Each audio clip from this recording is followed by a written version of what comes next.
Making Sense of It with me, Emma Kenny. And me, Peter Smith. How are we all on this fine, sunny day, even if you're watching at Christmas and it's really cold? Right now, we're recording it. It's balmy, it's hot, it's beautiful. And tonight, we're going through to the semi-finals of the World Cup. And that is a fact. So, you heard it here first. It's coming home. It is coming home. And we won't have another word said about it. Yeah. Anybody who even looks negatively when I say that statement, I have to turn away from, because I don't need their negative karma affecting what is going to be a momentous victory. Yeah. I'm thinking it's going to be 3-1 to the UK. Yeah. Well, yeah. To England, not the UK. I'm thinking 3-0. You're thinking 3-0. To England, yeah. I'm going for 3-1. I want a little bit of a battle. I don't want it to be a clean sweep. I want it to be a bit of a battle. Bit of a battle. I just want it to be a clean sweep. And what a story of redemption for Gareth Southgate. What a story of redemption. I know, it's fantastic. I know, I can't believe it. He's was it 96? You know more 1996. 1996. Taking that penalty. Yeah. Do you know what? His whole career was blighted by that. He played for England something like 75 times, and that was the only time something like that happened. But it absolutely blighted his career. And you know, he was manager for Middlesbrough. He was. Got sacked. He was he was also a player for Middlesbrough. Got sacked. Couldn't get another management position. Literally could not get another management position anywhere. No one would take him. Ended up as a pundit on TV. And he decided that he'd commit to that. He was going to be a really committed pundit on TV and really intelligent because he knows the game really, really well. And then this happened, got a chance to go back into management, and here we are with him. I didn't know we sacked him. You sacked him. Well, it was just, we did it on purpose to get into the England job. But it shows you how somebody having a passion and sticking at something, even when the chips are down, you know, even when you're thinking to yourself, actually, there's a chance that I'm going to lose badly here and that people are never going to take me seriously again. If you just push through that and you just carry on going, chances are you'll be okay. Like, that's a massive belief system for me. Yeah. I really do believe that. Like, I'm totally solution focused. You are. No, I know. I've noticed that. Because you can't not be. No. I would say I was never like that, really. I'm still learning now from you how to, you know, just don't say no. And, yeah. You know. Obviously say no to drugs and... Yeah. Just say no. Victims and stuff. Just say no. Just say no. Say no to murder. Say no to crime. Yeah. Just say no to murder. Say no to crime. Yeah. Say no to anything that's going to get you in serious trouble. Yeah. So say no to all of that. But apart from that, don't say no. No, just don't take it. Just take it upon yourself that no is not a word that you're going to use when it comes to getting something that you want or desire or strive for or achieve. Yeah. Just say yes to life. Bearing in mind that we've been saying a lot of yeses in the last months, if you listened to us at the very beginning of this podcast, and if you haven't, you're stumbling across this podcast at this number, don't be ridiculous. Chronological orders are there for a reason. Return immediately to the beginning and start listening to them, because then you'll know. Anyway. I'd just like to add, though, that the first podcasts that we did... Awful. Don't listen to the sound wasn't the best. First three. The video wasn't the best, you know, but the sound is after the first three or something, it gets... Yeah. When we just decided just to not have many guests and we just sort of like to have a bit of a chat. It worked sort of in our favour for the sound quality. So, yes. So you're actually putting a disclaimer in that if they're here listening to the... That's what I've done, yeah. But you're actually putting a disclaimer in spite of the fact that they're listening to this quality right now, and assuming that when they go to the beginning and realise it was poorer quality, they're not going to go, oh, I'm not going to carry on listening to this because it stays in the same miss milk. The first three out if they have to.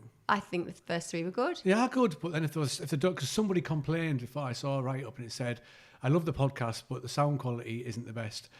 So I wrote underneath, that's because it gets better after the third one. So it may well do, but the point is, I think there's something really important about communities sticking with you in the bad times and the good. So I actually think that people should go back to the beginning and see where it began when we didn't have a clue what we were on about, which is a theme that has been consistent within the whole approach to our podcast. Yeah, we true. still don't know what we're talking about. Talking about podcasts, it leads on to something else that we're going to be doing, doesn't it?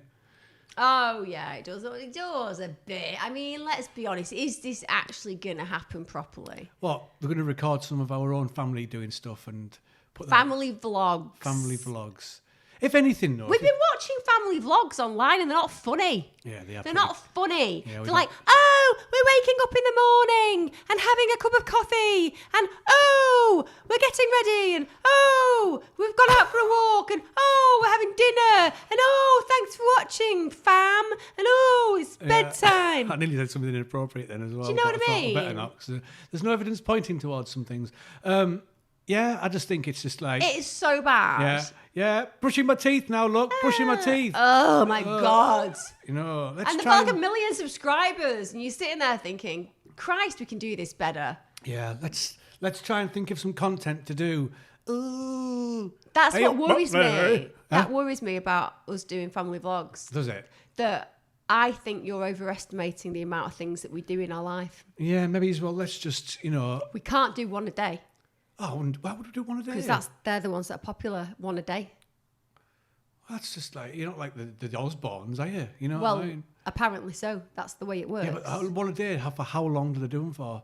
About 10, 15 minutes. Oh my God, so that's like a full day's worth of footage, isn't it? No, it's what I mean, which is why it's, oh, we're having baked beans I on toast. personally think that, 1 or 2 a week would be ideal, And what I like about doing family vlogging, in my head, is that it's good memories. It is good memories. It's good memories. Don't get me wrong. I kind of agree that it's good memories, but there's a little bit of me that thinks as well. We have a 13-year-old and a 15-year-old child, right? And they're already kind of like saying inappropriate things during the time that we're videoing, and we have to be like, no, don't say that. It's not politically correct. And no, don't say that. It could be really offensive, because obviously there are kids and they're teenagers and they've got really dark senses of humour. Yeah. And I celebrate that. And I'm sorry if you're listening to this and you're a really politically correct individual, because power to you, love. Go ahead and knock yourself out with it. Personally, I have got bigger fish to fry than to care about what pronoun you use to describe me. That isn't to try and be offensive to anybody. It's just saying it's not personal. Just sometimes I'm the kind of person that unwittingly and unwillingly offends people. It's not purposeful. You can correct me on it. I will be corrected. But I can't expect my kids to be that way. There's no way that Evan is going to stop randomly shouting the words AIDS. He's not, is he? Now, on our podcast, we can discuss that. We can. Because we know that people who listen to our podcast are used to us by now and have realised that this is not a professional podcast. It's more of a personal exploration and hopefully a bit of fun and just something for us to do. It's a bit of a hobby, really, isn't it? Well, can we give them just about the background of Evan shouting randomly, constantly, AIDS? Can I just say that it's entirely Peter Smith's fault, the man opposite me, and he will take full responsibility for this. Otherwise, I will divorce him. I can sort of take that. I'll take that a little bit. Yeah. What it is, we came in one day, and on the television was, and he shouldn't have been watching it, but he had the control, and he'd found Team America. And if people who have never seen a film called Team America, it's an absolute piss take from the guys who do South Park, the South Park cartoon. And they have puppets from, there must be the puppets from like Thunderbirds, the old Thunderbird puppets and stuff. And they just do voices over the top of them, and it's speaking. And there's a scene in it where one of the guys is like a super spy or something like that, like a Thunderbird type of character, and he's on a musical, and the song is called "Everybody's Got AIDS." And ever since that moment, our son, whenever we walk past the door, when he wakes up in the morning, when he asks for his tea, he will literally go, "You got AIDS!" or "AIDS on a crack stick."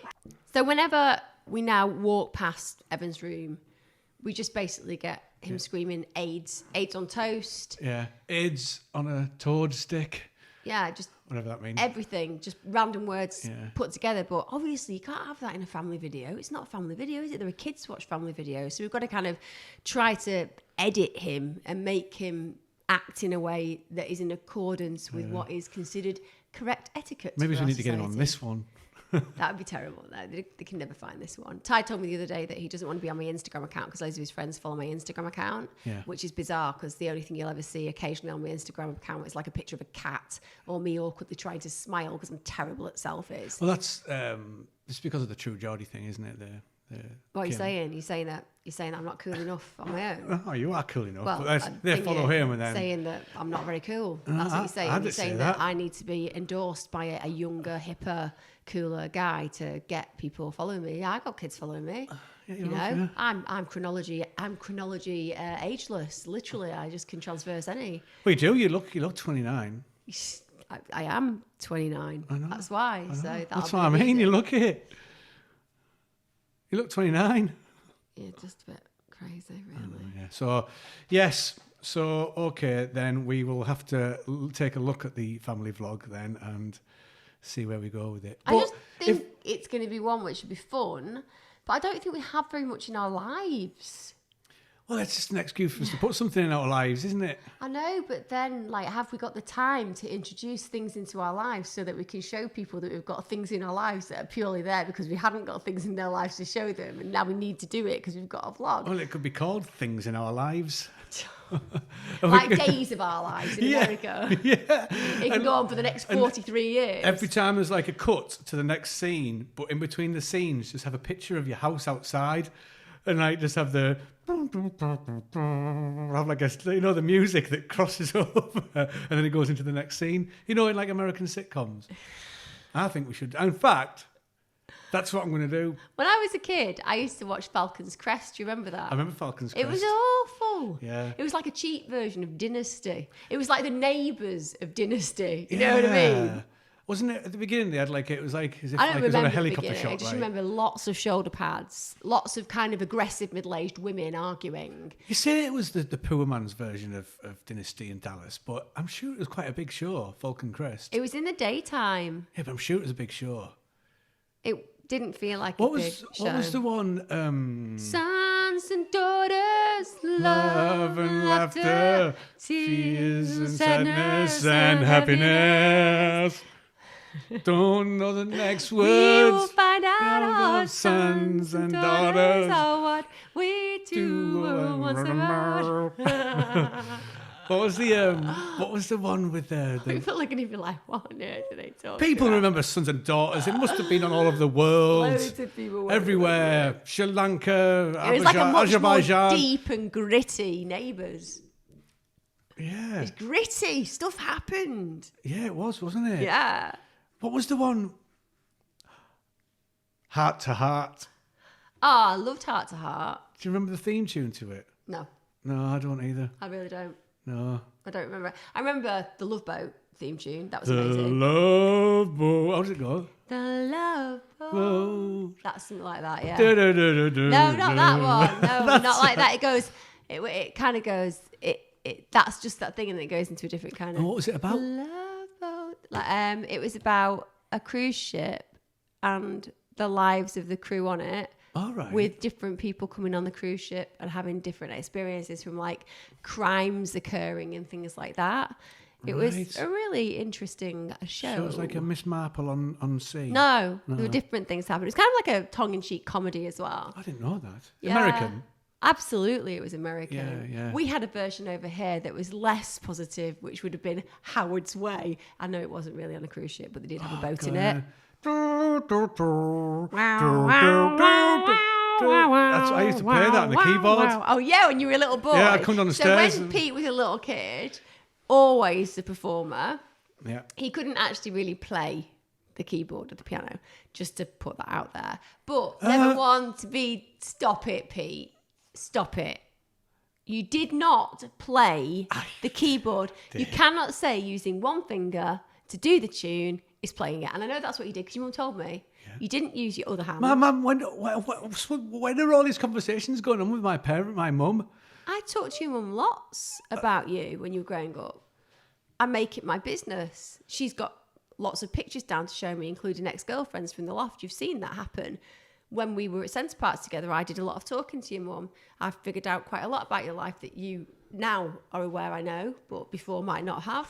And I'm introducing it Inside. right now when you're trying to suggest that you were some kind of Chopin. Elton John. I wouldn't have said Elton John. Anyway, long story I'm a short, rocket man. this is what happened. Basically, because he was such a show off, he had a little tiny kind of, what's it called? Well, not a Bon Tempi. Keyboard. A keyboard? Yeah. I had a keyboard. Everyone. I had a keyboard. So what are you talking about? I got a keyboard. I should make a keyboard. Hey, Peter, you're going to come upstairs. You're going to play the keyboard again. Come play from all my friends. Come on here, play the I was keyboard. thinking like, keyboard. It's like a deep shaft keyboard. Anyway, a Go on. keyboard. A keyboard. A synthesizer. A synthesizer. And he would actually go downstairs when his mum's friends were around and he'd just like get his little seat and he'd just like set up and like play theme tunes. And that was one of them. Did she tell you Howard's Way was one of them? EastEnders was another. Yep. That was later. Bow, bow, bow, bow, bow, bow, Yeah. bow. Oh, Yeah. When I get older, losing my hair. Don't be doing two hands. Stop it. It's not real. Best one was that I don't remember it. Excuse me. Axel F. Bow, bow, bow, bow, bow, bow, bow, bow. Two hands again, just one hand. Bow. I know it. Boom, boom, boom, boom, boom, boom, boom, boom. Boom, boom, boom, boom, boom, boom, boom, boom, boom, boom, boom, boom. I think it's all right. Check this out. When I got into second year senior, The thing is, just to say, those women all used to like watch you and then applaud you, and you used to be like well into it, didn't you? And they couldn't like drag you out of their room. All You women? just wanted to stay there. Yeah, your mum said it was like a lot of her female friends would come round. oh, you mean did I do that? That's what she said. I thought it was You Christmas. used to come down like in your house coat and stuff and just get your little seat out and just be like, right, ladies, let me entertain you. It's like hello, ladies. So come down with like, and for my next trick, some what do you call it? Some magic. I'm gonna do some magic, and then I'm gonna do some impressions. Yeah, It's like such a little showman. I know. I managed to get in all the shows that I mentioned before. That's when you weren't withholding your poo playing with your Star Wars. People must have different things they used to do when they were kids. Please leave a comment and make me feel like I'm not the only one that did that. He used to need a poo, but he wouldn't go. He'd just withhold so that he could play with his Star Wars a little bit more. Hey everybody, I'm Emma Kenny, and I'm going to tell all of my husband's secrets on the podcast. Unfortunately, Thanks. once he did poo. Not playing with Star Wars. Man, I tell you what, if we're going to start talking about this, I might as well tell them, right, okay, when I was about 4, must have been about 4 or 5, we had these cork table mats, like cork ones, but with like they've got wood around the edges, and it's Everyone remembers them from the 80s. So we used to put them on the floor. Our carpet wasn't that thick; it was quite a thin carpet. So we used to play like those air hockey things. So we could actually hold them and play air hockey with them. Yeah. And I had on my green Action Man pajamas. You know those pajamas you used to wear in the 80s when you were a kid. You were how old? 4, 5. It must be because it was the 80s. I was born. Oh no, it could be 70s. 7 or 8. It'd been 70s. It wasn't 7 or 8. I wasn't hot. I was 24. Right, so I was 24 and I was playing. About 7 or 8. I wasn't 7 or What 8. home were you at? Durham Road in Eston, which is in Middlesbrough. Okay. So yeah, I was definitely What was the carpet there? Yeah. How- No. Oh, we're going back on this one now. Oh, when I were a lad, yeah. No. We used to have broken glass for carpets in our No, house. I'm just meaning carpet's hard to flick those things across. It was a really thin sort of like, it was no underlay, the Right. sort of like 1980s carpet. No, we were never like we never had like no Oh, you underlay. know what I mean? Oh, yeah. Because when I were a lass, No, we had underlay, yeah. Peter. Well, that's it. You didn't have any carpets. Well, we did have carpet, but we had underlay. Right. Underlay. And so we were playing that. Well, if I'd have moved, no, even if I was older, we'd gone somewhere else. You were So about 7. I was not. You were about 7. I was born in 1974, so I was about 5, 6. About 7. No, Yeah, you were. I wasn't. You were 7-year-olds don't. about 7. No, I was younger. I was younger. I was so younger. I know for a fact I was. right? And we were playing it, and I was laughing my head off that much at my brother because it was just funny. I just shit myself, but it wasn't like a diarrhea crap, you know. It was when you're kids. It was like a dog's egg, dog egg, like a laid an egg. Do you remember? Everyone's done it. Everyone has done it. Laughed that much that you crapped yourself when you were 4, not 7. Oh, it's so funny. I tell you what, if you don't shut up, I'm going to start bringing out secrets for you, you know. And this is like 2 years ago, so don't you dare. And we're never ever going to talk of that. We're never going to talk about That'll be never spoken about ever. That was very traumatic. It was deeply traumatic for me. Yeah, I bet it was. I once remember driving back from work and starting with a stomach bug. Like, when was that? Starting with a stomach bug. When you were 7? No, it was with you. So it was about 6 years ago. We'd not been together that long, and I got myself up and stuff, and I went to work, and I just felt really dodgy. And I got back in the car, and you know when you like your eyes start to water and your mouth starts to water. Yeah. And I got to Tesco in Bury. And you get those shivers. Just there, and I had a bag, and I had to throw up in the bag whilst I was driving. Oh, it was dear. terrible. Did you go Oh my back round? God, it was terrible. Did I what? No, I'd gone to work. I was coming back. Oh, right. It was awful. It's things like that happen. Sometimes you've got no control over it. Yeah. Bodily functions. Like, I have quite a good constitution, and so do you, and our kids do. But I can remember... Oh, I don't know, when I'm sick and I've got a stomach bug, me, I'm like, hey, is he dying? Yeah, I mean, the I'm noises Mr. Dramatic. you make. Last night, right, this What? this is an example of what happens to us in our life. this.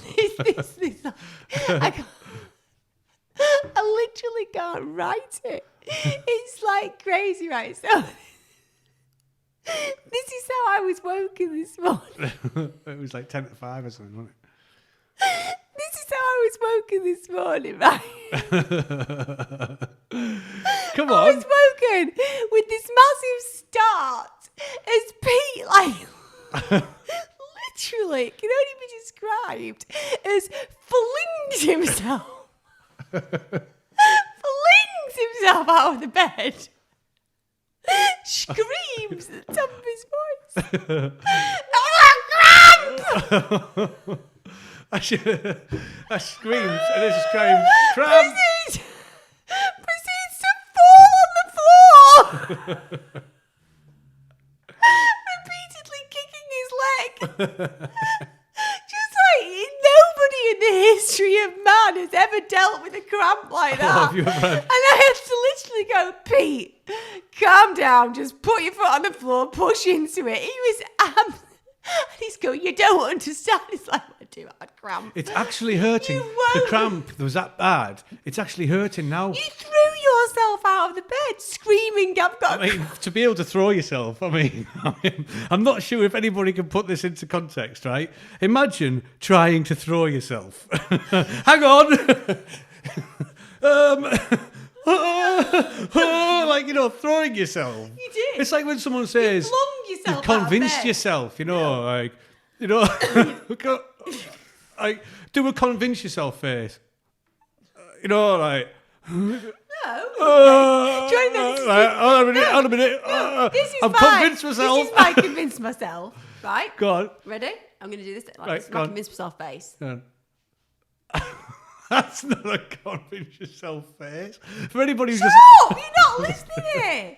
It's a sequence. Stop. What's the noise that's going to make? It's not got. Well, you've got to, because some people might not be watching, they might be listening. Watch it on our YouTube channel. Just this Yeah. one, because honestly, it will work for you. This is how it goes. You convince me. I'm convincing myself. Face it goes.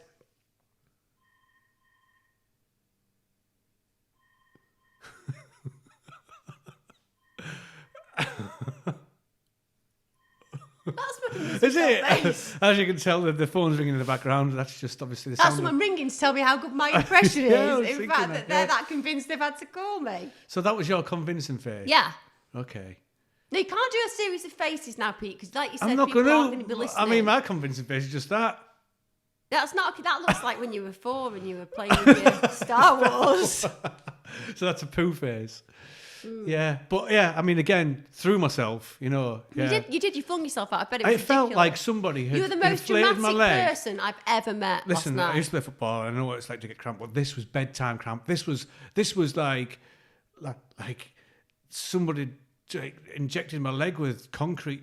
You know, it was. You just, were pathetic. It's hurting now. I don't care whether it was hurting. You probably twisted it on the way, throwing yourself across the room. No, it's still got that cramp feeling in there. You're an idiot, I and know. you've got to admit it. I tell you what happened to us last night. Do you want to get a little bit of inside knowledge in our lives? Last night, I had a good friend round, so we went in our hot tub a little bit later. And we went in our hot tub with my eldest boy and my lovely dear husband, who's sat across from me, involved in this very podcast that we're doing right now. Absolutely. And we had a peeping Tom. We did have a We had peeping a Tom. full-on peeping Tom. Yeah. But one of the worst I've ever seen, because I think there are just some very basic, rules to follow. Like if you're going to peer out the window on somebody, not that I've obviously ever done it, but should I do it? I'd definitely turn the light off. Because if you don't turn the light off, you can see the person looking through. And at this point, excuse me, he's actually knelt, looking through the slats of the blind, and we could see his head moving like this, couldn't we? We could. It was. What Yeah. possesses somebody, firstly, to be so terrible at being a peeping Tom? Because there are schoolboy errors involved in what happened. And secondly, sustaining it for around 15 minutes. About 15 minutes.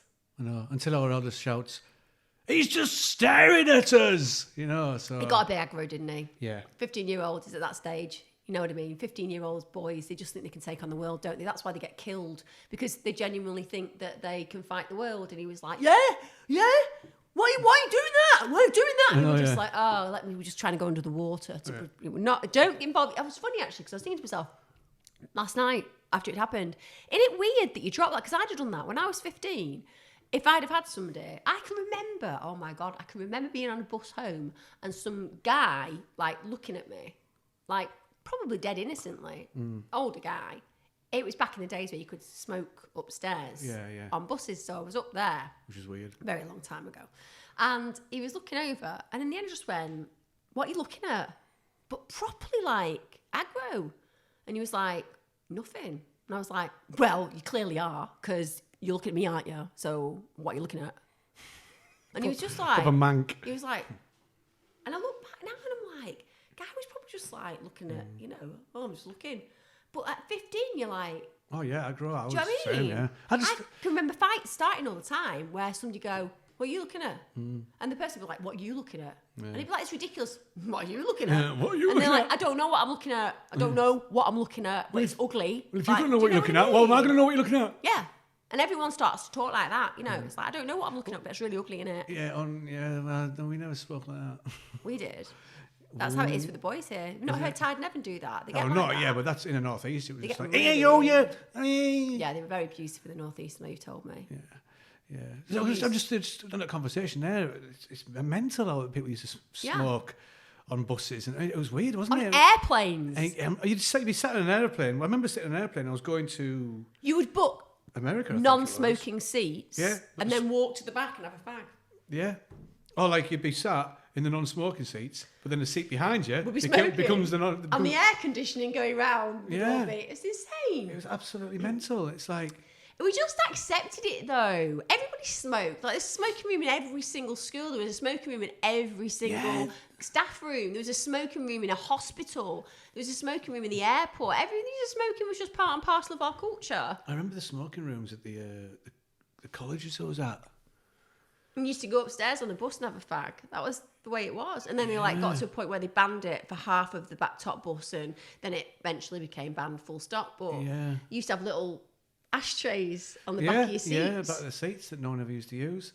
It was I remember on the single people used to use chewing gum. Yeah, in the single decker, the at the back, didn't they? So you could only go at the back to smoke, and it was just.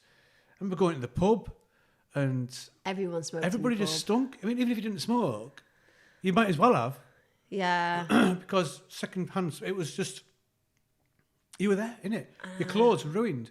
You know, It's one I of knew the most, people that had. you have to say that is one of the big cultural shifts that's happened like in the past decade. Yeah. Not just because of vaping, but just because people aren't accepting smokers anymore. Not that, by the way, if you're a smoker, there's any judgment here. To be honest, I just don't have an issue with it whatsoever. But at the end of the day, I know that there's a lot of negativity associated with it. And it has been something that, to a degree, has been so expensive nowadays to breed that out of our society. And kids are certainly not smoking as much. Yeah, I wonder if people are going to live longer. I don't know. Maybe Well, I don't know. There was reading something the other day saying that basically they're going to be able to get the average age up to 125 soon. And then they reckon that they'll have the opportunity to create what would be considered immortality. So a potential to just carry on living. And I just thought, what a horrible idea. so. Carry on living as in like so they Keep use living. like false hearts and Stem false... cells will just be able to regenerate. So if you think about 3D plastic and 3D modelling, if you imagine being able to do that but use it for organs, so to speed up the generation of organs that you can use, because every bit of DNA has a different equation. Yeah. So it's all mathematics, isn't it? So if you've got lung, then you can grow the lung. It's as simple as that. And they're going to be able to do that at some point, and in some point soon. So that's one thing. Wow. Secondly, access to just a better healthcare and all of the things that go alongside that. And most importantly, money. People will have money, certain individuals, so they'll be able to extend and they'll be able to regenerate. That's the other thing. So where at the moment nature, and when you look at nature and physics, there is one thing that is always consistent, that's destruction. So basically, the destruction of everything is what carries and perpetuates life to some degree. So it's the, eradication of human beings dying and then new ones coming along that the ecosystem can keep going because we're not overcrowding it too much and all of that. If you leave a house somewhere, it will over a few hundred years just disintegrate into nothing in the end, right? So that's the one thing that's constant, just the destruction of the world to some degree. But if you've got a construction which works in a different way, which is where you can save life and you can continue life, then you kind of screw up the whole law of, I suppose, humanity, physics, all of those things together, biology, sociology, everything. Cheating life, isn't it? So. Well, you're just extending life or having a right to choose when you cease to have life, dependent on your perception of what you want. But at some point, it makes me go, well, that's just denying the reality of firstly coming to terms with your own mortality. And secondly, the divide that it creates between the rich and the poor becomes like something outside of a horror movie.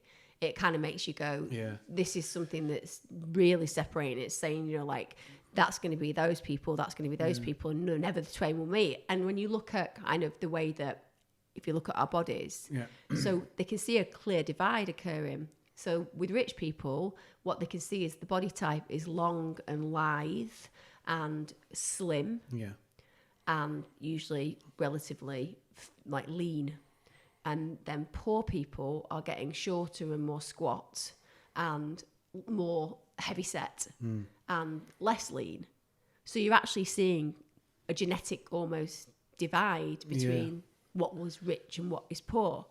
And that's, again, deeply disturbing, because the minute that you can identify difference that way, you can become even more prejudicial than you already are. Yeah. So we know that when we look at things like racism, where an individual will judge an individual because they might be a different colour or a different culture. So just like the similar sort of thing as the Homo sapiens and the We're all Homo sapien. We're mostly Homo sapien. So wise man that's what Homo sapien means. And human beings that are here now are mostly Homo sapiens, so was it more Neanderthal. Was it the Homo sapiens that slaughtered Neanderthals?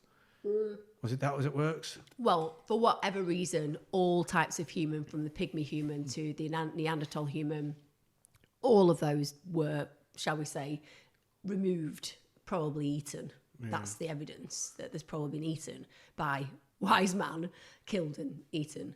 So when you look at that, most of human beings are very similar.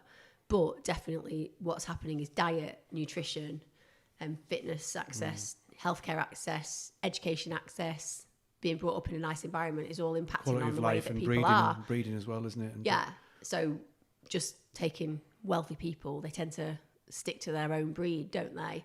Or interject maybe with a lower human financially, but still somebody who's gorgeous and thriving to some degree in other ways. So it's just a bit scary, isn't it? It is. Very I'd scary. hate to It's live. interesting, though. I'd hate to live till 125. Yeah, it is. It's like Elysium, basically. It's the film Yeah. Elysium. You just kind of think that. You always think like it goes out, doesn't it?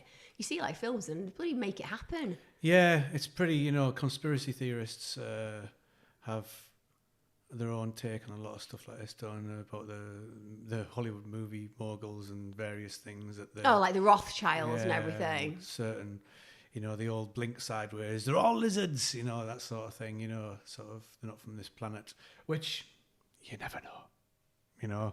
That's... What would be the use of them pretending not to be? To control, I don't know. Maybe I'm not a conspiracy theorist. I've got my own theories, but I don't know if somebody, let's say, for example, if there was something which wasn't from this planet, which wanted to, it's a way of control, isn't it? You think about it, without having to get into a war, and they can, but let's say that President Trump was an alien, you know what I mean? Arguably he is. Let's say he is, and he's managed to get control of one of the biggest countries, superpowers in the world. How else do you want to try and rule the world? He's got Kim Jong-un meeting him, and it's... I don't understand how that has any self-serving benefit, really, apart from to live a rich life, which if you are... Well, to control a planet without having to attack it. I don't know. Don't see, though. Again, it's like... Maybe he's just rinsing, maybe the aliens need some of our minerals, so maybe they're down here, they managed to get into power somehow, and taking our minerals on the sneak.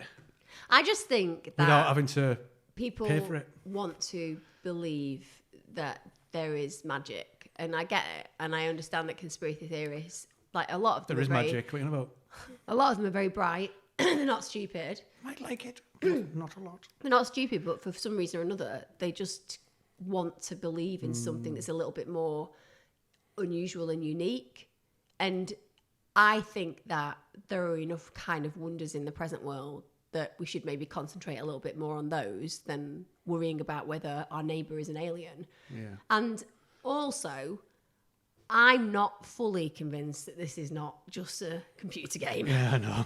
Well, it's a good theory. We're all in a massive. This is augmented reality. Yeah, where we really are just coming down to have a go at it and then go back. Yeah. And do it again. And I'm worried because my children are in augmented reality, playing on augmented reality. Yeah. So are they more real or less real? And sometimes within that augmented reality, they are also playing games within that augmented reality. So there's 3 or 4 levels. There's a name for that. And it's, what is it? I can't remember the name of it, but it's almost like that Dream film. Donnie Darko. No. Requiem for a Dream? No, the one where they spin the thing to make sure they're not allowed. They're going to, what's it called? Flatliners. No. Oh, I'm really bad at these charades. Yeah, it's got Leonardo DiCaprio in it. The one where he's a dream guy. Yeah. I can't remember the name of it now. Slipped my mind. But then that's going to really annoy me. They're going to deep. They go to deep ones, don't they? And there's different levels of when they go into it, and it can go even further, and it can go down to the basement, and it's like... So in that situation, would our boys and all the other kids around the world who are playing Fortnite be so into playing Fortnite because it reminds them of what it's like back where they are, so that therefore that's close to what their understanding of being would be? And the people who made Fortnite are actually just part and parcel of their whole... They're making money wherever they are living. See, that's how conspiracy theories begin. See, there's a pretty good conspiracy theory. This, so any of you conspiracy theorists out there, just leave us a comment. Tell us what what you think, because we could go on. We could do a whole new podcast, conspiracy theorists. I'm not into conspiracy theories at all. No, well, not some conspiracy theories. It's a whole new level of podcast theories on what and what isn't and what you think theories, is. just the title theories. That wouldn't be an expansive area to consider, would it? I mean, exactly, that's what I mean. Literally a podcast forever. Yeah, it's a theory podcast. One theory would need another 36 because there'd be so many different theories conflicting that theory. Absolutely. I was doing a happiness training yesterday and I was going through different theories, and by the end of it I felt quite unhappy because there was so many theories that I couldn't remember what happiness was within any of of them. It just felt like it was so expansive. That's one of the things, though, that when you start looking at something so deeply, it makes you miserable. Yeah. It does. Like, I was kind of thinking about it when I was doing that training. So one of the things that I do is I work with Channel Mum, which is a brilliant online organisation. And if anybody's got PND or AND, postnatal depressant, antenatal depressant, and you might be somebody that's friends with somebody like that, or you might have kids yourself and you might need help, if you join channelmum.com, it's just the most supportive environment. And I look after the mums who are the trained helpers, and I train them in lots of different areas. It's brilliant. But we've been looking at kind of optimism and happiness, because one of the things that we want to do is to try to teach people strategies, like how do you get people to realise that they have some control over the way that they feel. And it's a really interesting and yet quite challenging subject to teach when you start looking at happiness, because you can't tell somebody to be happier. You can't tell them to search for happiness. Happiness is a byproduct of being. So it's a byproduct of what you do. So the quest for happiness will actually statistically make you more unhappy than if you say, I'm not striving for happiness, I'm just going to do what I enjoy. And through that, you'll get a byproduct, which is happiness, if that makes sense. It does make sense, yeah. But the other thing that was really striking was the fact that over the last 50 years, you can see the decline in the UK and in America of happiness, and you can actually see it. You can see it mapped out. And if anybody's got a computer, they want to go and have a look at it, you can look at this about well-being. Back from 1960-ish, you can see that it begins, so there's a pretty clear decline up until now. And when you look at what has declined in tandem with it, so on a parallel journey, what's been going down, some of the main things is we have 50% less civic centres, so places where you can go and hang out in your community. We have 50% less people going to church, so less people for people to come together and have shared experiences with them, feel a sense of belonging. We have way less children than we used to, so less distraction in families, less opportunity to kind of think about your responsibilities and focus on the good bits about being part of a big family, and instead lots of time to concentrate elsewhere. And obviously work-life balance and women staying at home has changed. So to some degree, what we can take from that is that there is a decline in happiness due to two main things: the eradication of family and the eradication of social gathering opportunities. And it's so crazy that the government, if you want to bring in a conspiracy theory, you know how I feel about the government. And anyone listening to me will know how I feel about the government. I'm not a Tory. I will dye a red, because it might cost me money to be a Labour supporter, and it might cost my husband money to be a Labour supporter, because they don't look after people with their own businesses. They're not interested in people with their own businesses. They want to look after the poor. The truth is that every society should make a concerted effort to care about the poor before anybody else. The sick, the poor, the people who are damaged by disability or mental impairment, those individuals deserve to be cared for. You can't have a good, thriving community and happy society without that care, can you? No. And there's a craziness around it, because actually what's happened is the more the Tories are there, the more they eradicate social fabric. So the foundation that makes us happy, it gets more and more purposefully dismissed. Local councils are not given the funding, so local councils can't have youth centres, they can't have civic centres so that people can go and meet, they can't have community centres. There's nowhere for us to go on our high street now, because they've allowed massive organisations like Tesco and Asda and Sainsbury's to take over whole vast elements of the high street, so shops are closed down, so we don't have a place to congregate just in a social way in the markets or at the shopping centre at the weekend. People don't do it anymore. And then on top of that, we've got the issue with the fact that when you are feeling isolated, you don't really know where to go or who to go to, because you feel so lost and lonely, and there isn't any direct route because they've closed down all of these strategies. Even with our mental health services in the NHS, it's all been eradicated. Now, if you look at that and you see the impact, what does that do? It makes people feel helpless and hopeless. It keeps people down. It stops people looking to go, this is not our responsibility, this is your responsibility. It keeps them silent, and it keeps them so poor and so broken that often they don't have the resources financially or even emotionally to do something constructive about it. That's really scary for me, because you can see that the more unhappy we get, the more right-wing the agenda is. So instead of it being like, oh, hang on a minute, we're all feeling really sad. We all feel a little bit isolated. We all feel that we're not really getting that sense of connection that makes us feel loved and happy. That doesn't provoke a desire in most of us where we go, right, what I've got to do is lobby Parliament, I've got to get them to think about community centres, or get together with my local people and create an agenda with our council about how we're going to reach out. No, it makes people angry. People don't know how to deal with the hopelessness and loneliness. So it instantly becomes, right, I'm angry because I'm unhappy with what I've got. And then that makes people go, who can I blame?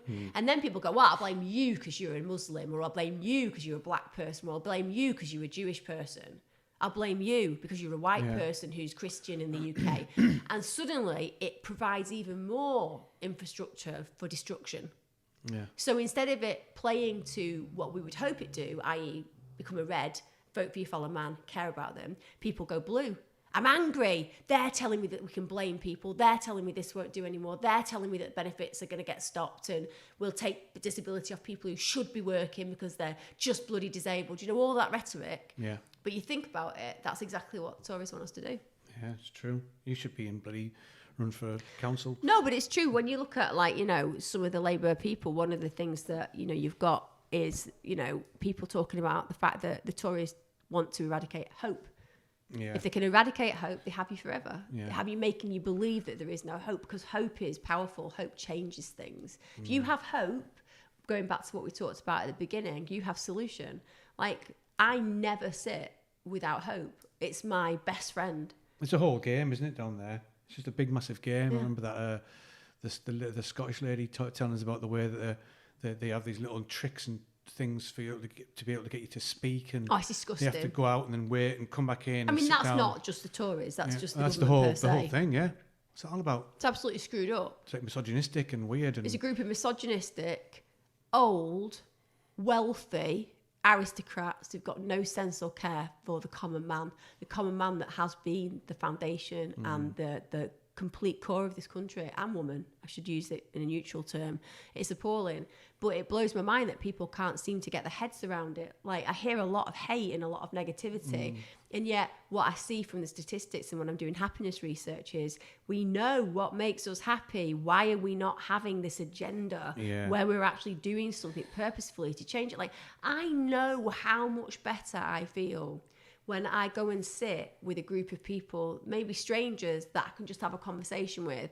Like, I constantly say to you, don't I, that what I think would be really good is they would just talk in places where there are open community centres, where it's not about whether you're old or young, it's not about a youth centre or a dance for the elderly or a meal for the... It's not about that. That's too cellular and secular. I'm talking about, like, a place where people can just go and eat and drink together, like have a cup of tea and a piece of cake or a biscuit. It doesn't matter whether you're 20 or 15 or 40 or 70, you're all welcome, because that's how you create cohesion. Community hub, isn't it? But they don't do it, and they're not going to do it, because if they do that, it brings us together and it stops us being hateful towards one another. That's what, if we win the Euro Millions and we win... I'll start them everywhere. 50 million, we'll start them everywhere, yeah. It's strange though, isn't it, that we do that? You know, you think back to your days when you were doing your community buses, and you take it to the people, and then the people take it somewhere special for themselves. Yeah, absolutely. People arrive, you know, and you realise how much is needed. You get issues, you know, that's what you're going to get in a community, you know, but yeah, I totally agree with you on everything you just said there. So it's a strange one though, isn't it? Because I just kind of like, I joke with people all the time and say that as I get older, I'm just going to get a commune. I literally am. And like, I spend days, I used to live on a commune, and I spend days just looking online at communes. I was there the other day trying to look at the ones that I felt that we could fit in. And right now I don't feel that any of them are where I'd want to go. Because the thing about a commune is, what people don't understand is there are quite a lot of rules and regulations that apply. And unfortunately, a lot of the time, there's also quite a strong clique. So there's almost like a hierarchy in those kind of places, and those hierarchies let's are just a start problem. our own. Yeah, I know, but that's just it. I need to start my own. But then it's not all about being crusty and hippie either. That's a misconception. That doesn't need to be what a commune's about. It's about living with each other and loving each other in a way where we can all feel safe. Yeah. That's how we would make a change to mental health.